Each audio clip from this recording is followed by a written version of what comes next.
Chapter 2, The Cultural Context.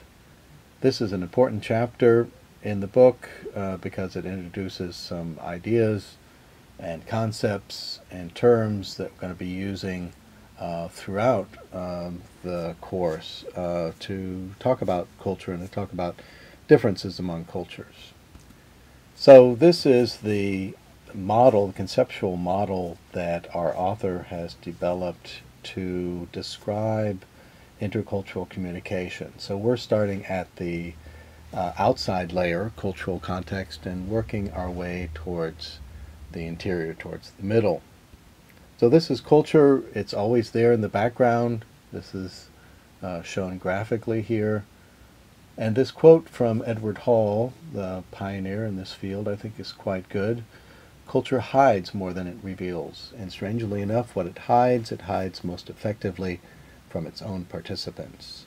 That is to say that we recognize culture when it's different, when it's different from our own, but often we're not aware of aspects of our own culture, and I think that's particularly true for mainstream American culture. Culture is always there, it's pervasive, it's ubiquitous, but the paradox about culture is that it's hidden. It's there, but we don't think about it. It's something that we've picked up subconsciously. We've learned it. It's not something you're born with, but you pick that up through contact with others, initially from your family, and then with a larger, ever larger circle of people with whom you come into contact. And what culture provides is a worldview, a way of thinking about how the world works. It's kind of the default values, if you will, that we acquire. So it gives us an initial way of deciding how to judge, how to feel about what happens to us, what happens in our encounters with other people, gives us some sense of what to believe from the values that we've learned, and how to behave, how to act. And what this chapter predominantly introduces are ways in which we can describe the differences in these cultural worldviews in the cultures that people have acquired. And this is done through what are called cultural taxonomies. And taxonomy is simply a way to organize knowledge. So these are attempts to kind of systematize these cultural differences. And in this chapter, we'll see 5 of these differences of these taxonomies that are introduced here. And in subsequent chapters, we'll talk about 2 more: masculinity, femininity, and time orientation. So we're going to be using these throughout the semester. They're important because they give us a way to talk about differences among cultures and to systematize those distinctions. But there are a few caveats to using these cultural taxonomies. The first is that we shouldn't think of these dichotomies, for example, individualism versus collectivism, as ways to distinguish cultures, as absolutes. That is to say that if we say a certain culture is individualistic, that doesn't mean that it's diametrically opposed to a culture that's collectivistic, for example, but that this is really a sliding scale.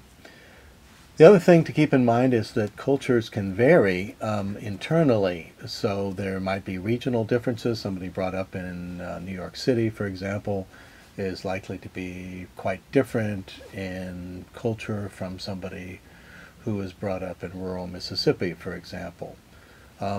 Also, there are microcultures. That's something we're going to be talking about in the next chapter. In the United States, we have a sizable group of Hispanic immigrants, for example. There's also a large number of African Americans. And the cultural values of those minority cultures, microcultures, can be quite different from the values of the dominant culture. The other thing that's important to keep in mind is that cultures are not static. So if we say a certain culture can be described in such a way, well, that may be true right now, or we can describe in the past, but cultures change. And the example in the text is given China and the one-child policy, and how that's changed different aspects of Chinese society. One of the things, for example, that's talked about in recent years is how spoiled and selfish some of these only children are, who lavished with attention because they're the only child in the family. And Chinese society traditionally valued families very highly and typically had a large number of children. So this is a very radical change in Chinese society. Cultures change in reaction to contact with other cultures. The example that's given in the text is Japan. And there are lots of other examples that one could give.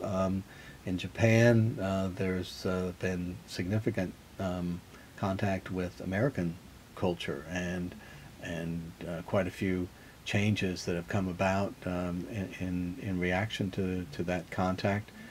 Japan is usually seen as a collectivistic society, the United States as an individualistic society. And Japan is changing slowly, in some respects, in the direction of American society. And societies can change, cultures can change in reaction to dramatic events like wars, or in the case of the United States, the events of 9/11. These can have profound effects to change cultural values. And finally, another caveat is that people are not sheep. They have their own free will, and they can make choices that are quite different from the way that they might have been brought up. And this is true of individuals. It's also true of individuals who might get together in groups to move in a different direction from the dominant culture. When I was in high school and college in the 1960s, for example, the hippie movement was quite strong and represented values that were very different from the mainstream American culture. In more recent times, we have the Tea Party movement, we have the Occupy movement that also kind of break away in terms of values from dominant American culture. So we're going to be talking in this chapter about these cultural taxonomies, and there's other 5 of those that we're going to be discussing. The first and probably the most important, the one that we'll be using probably the most, is this distinction between individualism and collectivism. And there are a number of ways in which we can talk about those distinctions. So let's start with this. How do individuals perceive themselves? Well, in a individualistic culture such as the United States, the idea is that I am a distinct and unique individual. I'm different from other people. We value this concept of the self-made man. We recognize that we have the ability to raise ourselves up in society, and that we not only have the ability, we have the obligation to do that. That's something that's valued and rewarded. In collectivistic societies, how does an individual perceive themselves? Maybe not first as a distinct individual, but as a member of a family. How do individuals relate to one another? In individualistic societies, maybe what can I get? What do I get out of relationships? As opposed to collectivistic societies, where the concern is how will my behavior affect others, in particular others in my group, in my in-group. Goals, individualistic, I want to win, whereas in collectivistic society, it's more important to be a team player, and help the group. What drives a behavior? Collectivist societies, individualistic societies are quite different in this respect. Individualistic societies value freedom of choice. This is very strong in the United States, this idea of personal freedom, personal rights, for example, property rights, but also other kinds of rights. Whereas in collectivistic society, it's less about individualistic, individual rights and more about how can I help my group. That's more important consideration. So in individualism, we have individuals who are brought up to be creative, self-reliant, assertive. We want to make our way in society. We want to stand out. That's something that's important. We're members of groups, yes, but they tend to be not as important, those group memberships, as they are in collectivistic societies. They tend to not be long-term groups, group memberships. Behavior control is kind of psychological more than social, through guilt. Collectivism. Well, individuals not so much brought up to be different, self-reliant and assertive, but rather to have a sense of duty towards the group, to value interdependence, not independence, and to highly value harmony. Group memberships are more important. There are fewer, typically, that people belong to, fewer groups, but these groups are more important in the lives of those individuals. And that starts with the family. Extended families tend to be more important in collectivistic societies. You form groups in school and at work that are probably have stronger group coherence than is the case in individualistic societies. And the behavior control is social rather than psychological in terms of being shame, not guilt. It'd be interesting to think about this distinction between individualism and collectivism in reference to economic systems, namely capitalism and communism, with capitalism being kind of an exemplary individualistic economic system, and communism obviously tending towards collectivism. Countries that are on this scale of individualism, collectivism, the United States, we've already mentioned, Germanic countries in general tend towards individualism. Collectivist societies tend to be in Latin America, in Asia. There are countries that are kind of in the middle of the scale. Norway is mentioned in the textbook. I would say that probably France is somewhere in the middle, kind of towards individualism, but has aspects of collectivism as well. Japan is mentioned as a country that's changing. Interesting to talk about states, individual states in America. I think it's no surprise that we would think of Western states as being exemplars of individualism, kind of the image of the cowboy out on the range. But it's interesting to think about these collectivist states. In the South, for example, so Virginia would be in that category. If you think about how,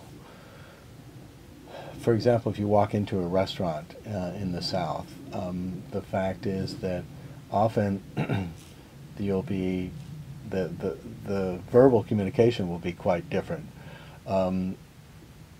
It'll be more welcoming than it will be, for example, in New York City. Honey pie, what can I get you? That type of approach. And certainly there are aspects to Southern history that tend towards, that make Southern cultures tend towards collectivism. In other states, there are different dynamics at play. For example, in Utah, one would probably point to religion, namely Mormonism. In other states, there's an influx of immigrants from collectivistic cultures that have exerted significant influence. So Hawaii, for example, Asian immigrants and Hispanic immigrants in California. One of the aspects of working with the material in this textbook is that there's terminology to be learned, and so there's these cultural taxonomies, for example, and then there are terms that are introduced like idiocentric, allocentric, that are important to learn as well. So if we look more at these distinctions between individualistic cultures and collectivistic cultures, we're going to be talking in this chapter about proverbs a little bit. And these are proverbs, I think, that nicely illustrate these distinctions. The squeaky wheel gets the grease. That is to say, the person who stands out gets the most attention, whereas in collectivistic cultures, it's the nail that sticks out or sticks up that gets pounded down. In other words, you don't want to stand out. You want to be like everybody else. So in terms of individualistic cultures and group membership, we mentioned the fact that in individualistic cultures, one tends to belong to a lot of groups, but they're not as strong. The membership is not as strong, as coherent as it is in collectivistic cultures, and there's not a large distinction between in-groups and out-groups. In the United States, for example, we tend to pride ourselves on treating everybody the same way, and so there's not that hierarchy that there is in collectivistic cultures, where it's accepted that we're going to treat people differently, that's a normal kind of behavior, and in fact it's a desirable behavior to treat people differently depending on what group they belong to. One of the other distinctions very often between these two different kinds of cultures is that in individualistic cultures like the United States or say Germany, that people in those cultures tend to use a direct style of communication. That is to say, they say what's on their minds in a very direct way. In collectivistic cultures, there's more a tendency to want to avoid conflict, to avoid confrontation. So not necessarily to say what's on your mind, particularly if that's going to be a problem in any kind of verbal exchange. And so what's done to avoid that confrontation is an indirect style of communication. So not giving direct yes/no answers, for example. Another approach is to use intermediaries in situations where there are conflicts, to try to solve the issues in that way. Another set of distinctions that's made in talking about cultures, and specifically kind of fine-tuning this distinction between individualism and collectivism, these concepts of horizontal and vertical cultures. And so in horizontal, the idea there is that there's more equality. Everybody is treated more or less the same, whereas in vertical cultures, where you have that up and down, that the idea is that individuals are expected to stand out, and that equality is not as highly valued. So if we talk about individualistic cultures, these by their very nature tend to be more vertical, because the idea is that we want people to stand out. So that's the case, for example, in the United States or Germany. And then there are kind of, it sounds like a contradiction in terms, a horizontal individualistic culture But what we mean by that really is that this is kind of a tempered individualism, not as absolute an individualism. And examples there might be Sweden or Austria. So there's more of a value placed on equality over freedom of choice. Interesting that Austria would be in this category, whereas another German-speaking country, Germany, is considered more in a vertical culture. It'd be interesting to look at pairs of countries that are neighbors that share a lot of characteristics. For example, the same language. Canada and the United States, for instance, or Belgium and France. I think we might see kind of similar distinctions. That would be an interesting thing to look at. So if we look at collectivistic cultures, there we might think, well, all collectivistic cultures are horizontal, right? Because we want everybody to be treated the same. We want harmony, right? We don't want people standing out. But and that's true in general. So the example there of a horizontal collectivistic culture would be China.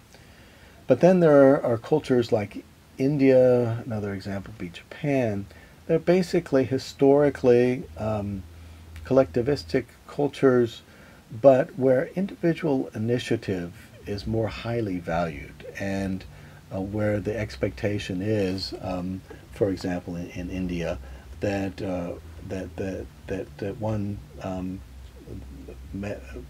through education, through hard work, that one can stand out and raise oneself up in society. And I think at that point we'll stop for this presentation and go on to low and high context cultures in the next presentation.